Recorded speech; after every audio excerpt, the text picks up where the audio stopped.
Hey friends, it's Jasmine, and I hope that you all are doing well. I hope that you're having a beautiful day, morning, afternoon, whenever it is that you are watching this. And if you're new to my channel, welcome. My name is Jasmine. I am an occult content creator here on YouTube. And today I want to talk about the top 5 things that I wish that I knew before I got into the craft. So this is just a forewarning that where I am right now, it is almost 90 degrees and it is very humid. So I am absolutely wearing a pashmina scarf top, and my hair is probably gonna get put up possibly during this video, if not after. However, I love recording and filming from in my backyard. I love the natural light, and I just love this time of year, and I love all of the endless possibilities and the maiden aspect of, you know, late spring to early summer. So anyway, I just wanted to apologize for looking a little rough, looking like a mess, but you know, sometimes that's how it is. So sometimes that's how it is. Oh, also I want to show you this. So I did something like this like little rainbow situation for Pride Month. What do we think? Little nail cam.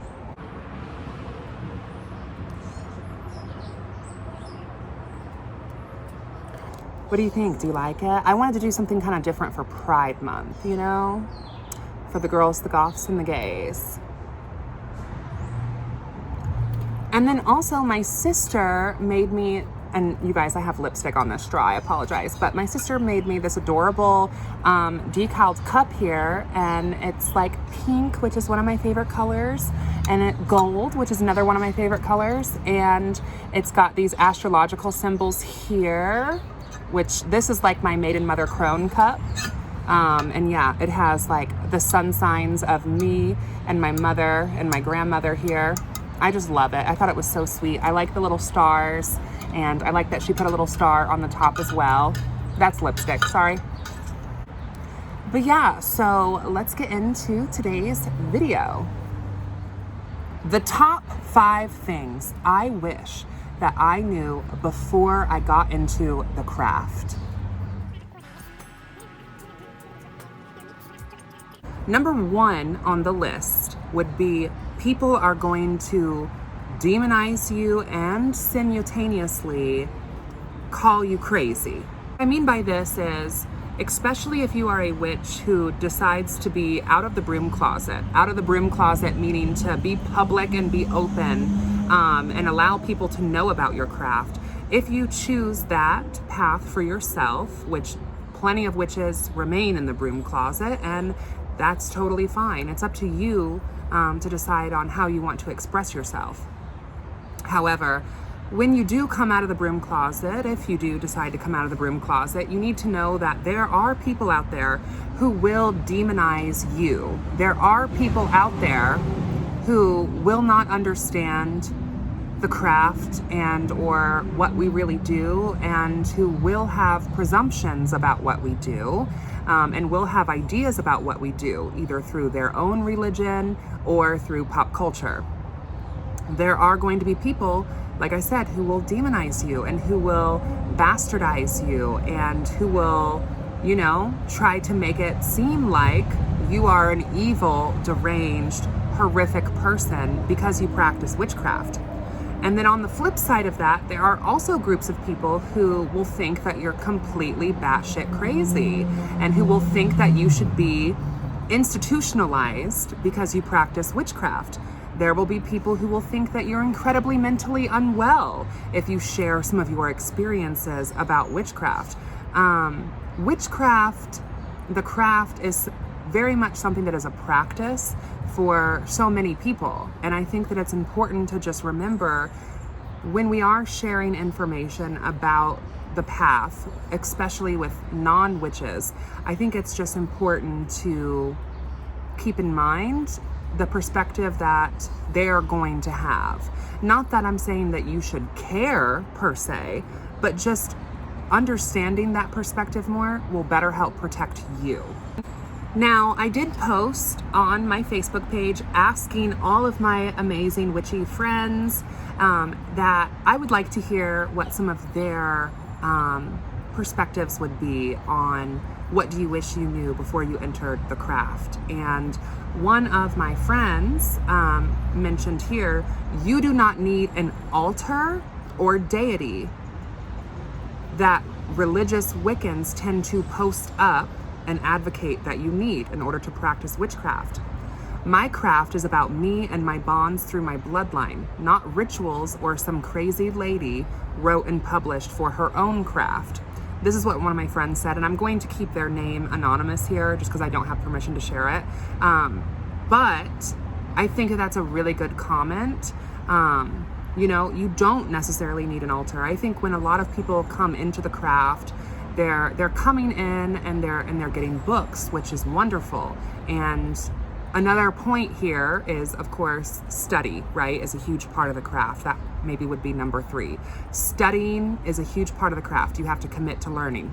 But going back to number 2, you know, you can't learn everything just from the book alone. There are a lot of new witches who come into the craft who seek to, you know, find all the understanding and wisdom in one book, and we just don't have that. We have a lot of various books, and we have a lot of great wisdoms tucked in to these books from different authors. You know, and there isn't one sacred text. There isn't one tome. There's multiple.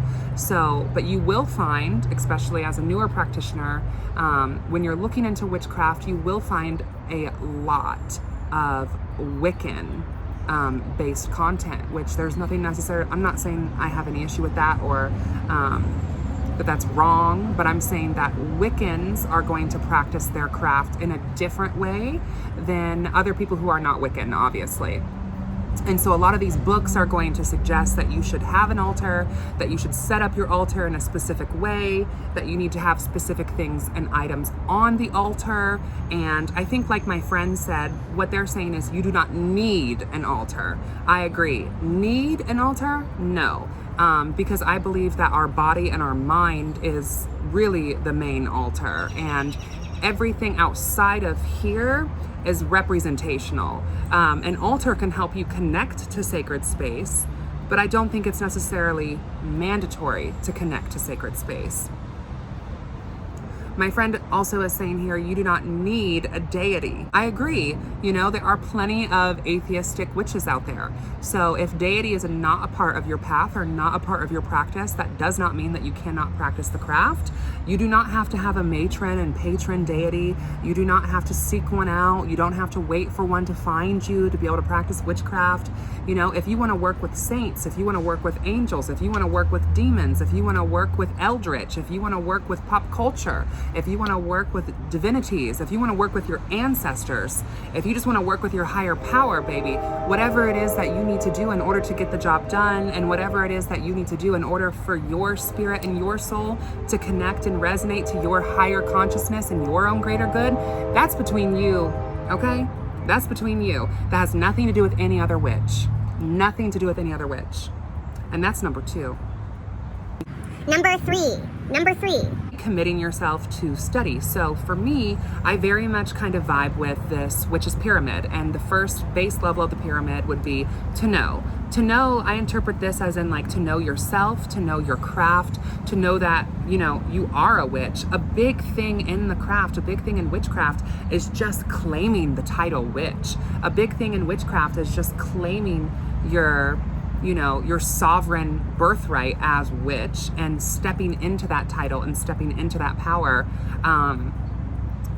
and reclaiming it as well, especially because so many of us, you know, it's like we are returning to the craft, you know, because we've had it in past lives and various Akashic records, okay? So it's about relearning maybe what you have forgotten in this life. I don't necessarily always think that it's about learning, it's about relearning, because a lot of you have been magical practitioners in multiple lives and you reincarnate again and again and again.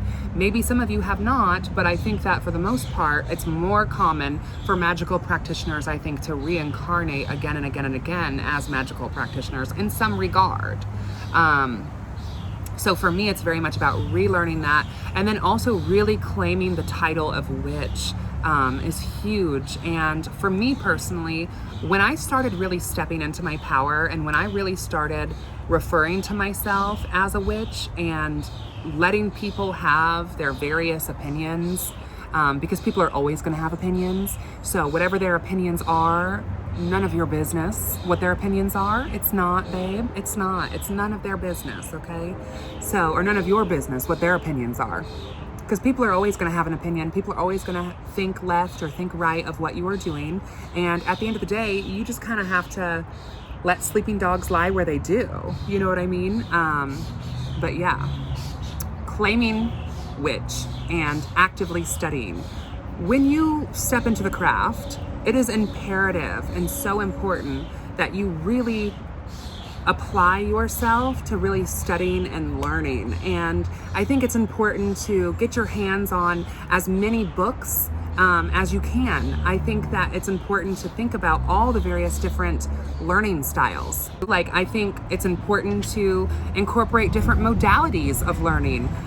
One, you can join some local Facebook groups. If you are on social media, you can find Facebook groups of witches. You might even be able to find some Facebook groups of witches near you. I think that connecting to real people and, you know, learning with real people is one of the best ways for me to learn. Also, books, of course, looking at different authors, not just going off of the same books that get thrown up again and again and again. Scott Cunningham is wonderful. However, let's look at some newer books as well, okay? And let's look at some of the old stuff. And when I say old, I'm saying a lot of these books were published in the 70s, 80s, 90s. So, you know, looking at these authors, but also taking the time to look at some of these newer up and coming authors as well, and kind of comparing and cross comparing, because I will tell you that if you do this, one of the amazing things that you will find is how witchcraft has evolved. The language used and the ideas around you know, sexuality and gender have evolved significantly over this time frame. I also think another way to learn is auditorily, and especially if you cannot connect to witches in your local area, YouTube has always been a great source of learning. I mean, I use YouTube to learn how to do various different things outside of even just witchcraft. You know, if something breaks around the house, or you want to learn how to do a new recipe, or you're trying to figure out a DIY, or you're just looking for creative inspiration, YouTube has been a wonderful platform for those things for me for a long time. And I feel like you can absolutely really receive a lot of wisdom from a lot of these content creators in the witchcraft community here on YouTube. So yes, I definitely think it's important that you really take the time to get your to know down packed. You know, really know yourself, know your craft, know that you are a witch. One thing that a lot of Wiccans do is this concept of like a year and a day. And I think that that's a really great concept because it gives yourself an allotment of time to really study and really apply what you have studied into action, because you know, learning witchcraft and practicing witchcraft, it's not all just armchair witchery either. At some point, you do have to take what you learn and put it into practice.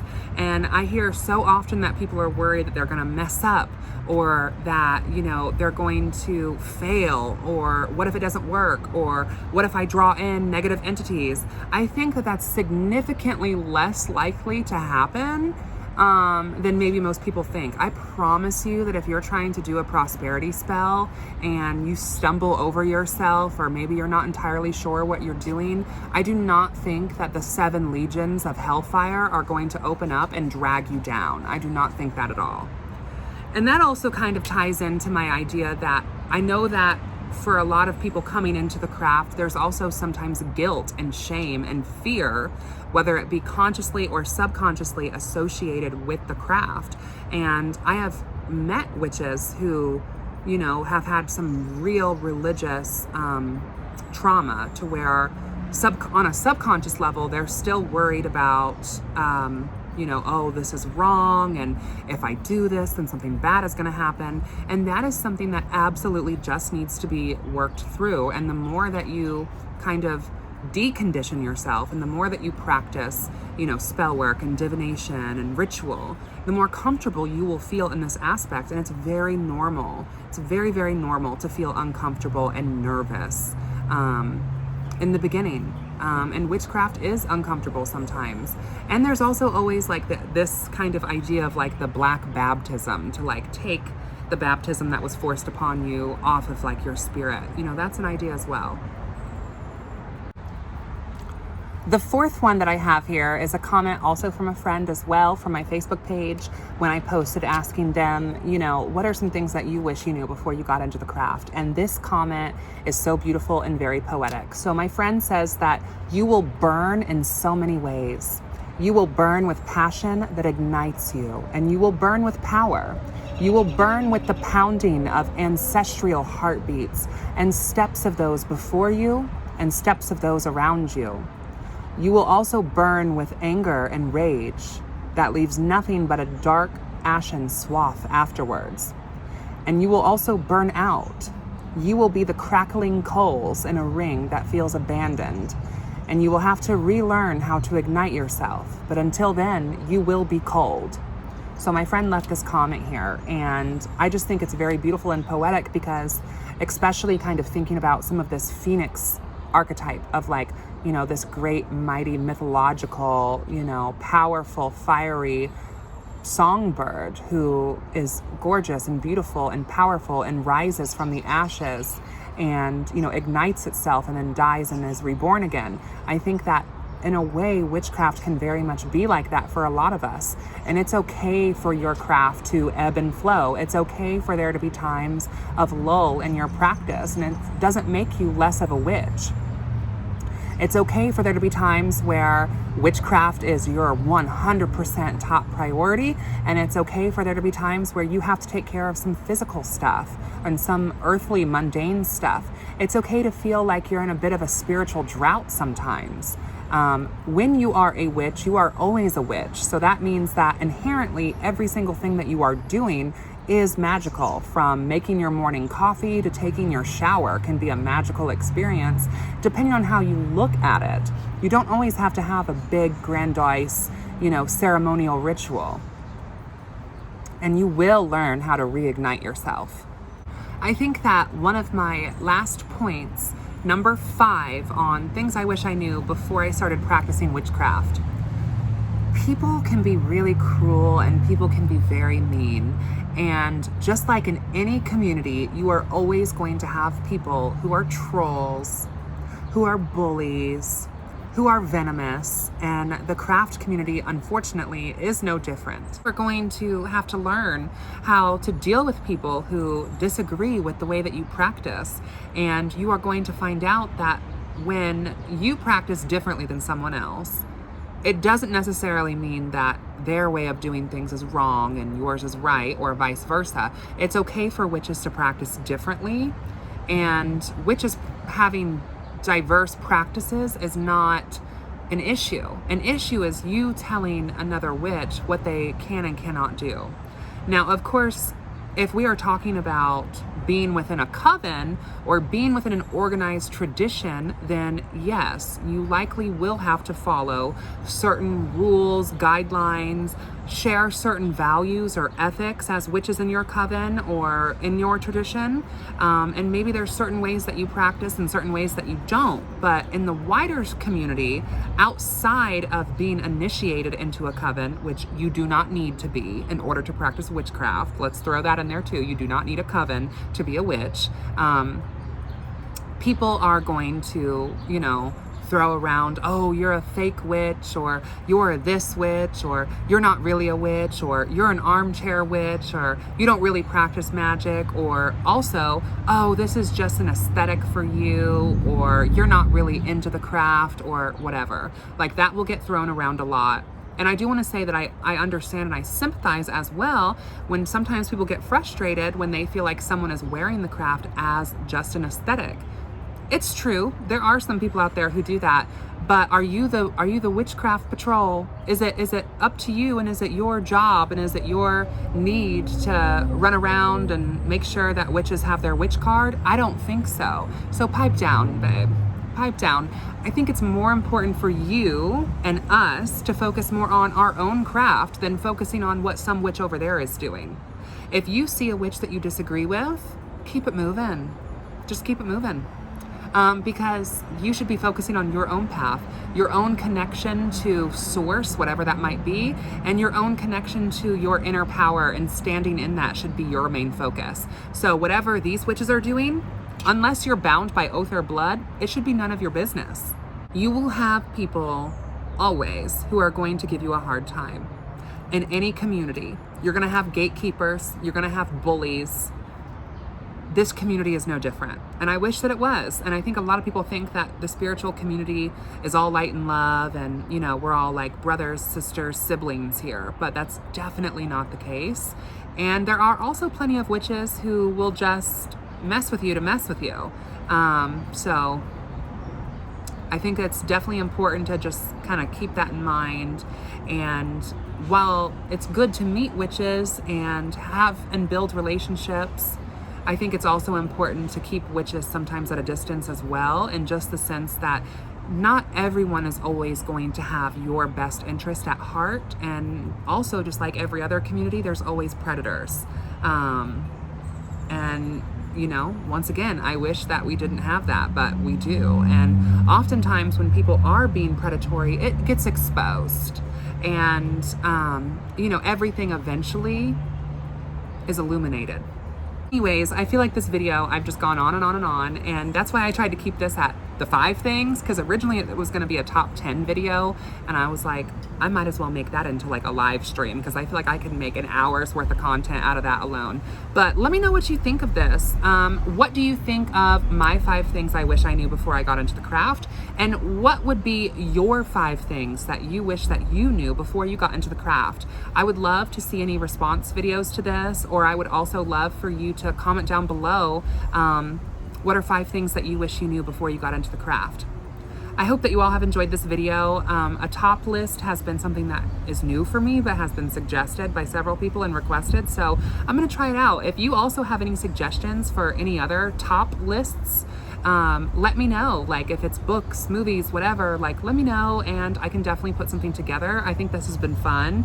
And as always, all of my links are going to be down below, so definitely check those out. I have a link to all my social medias as well as my Patreon, which has early access to all my videos, and you get access to my entire occult library of documents, digital documents that I have handmade myself and that I actually teach in our witch school at our store. So until next time, I hope you all are well and blessed be.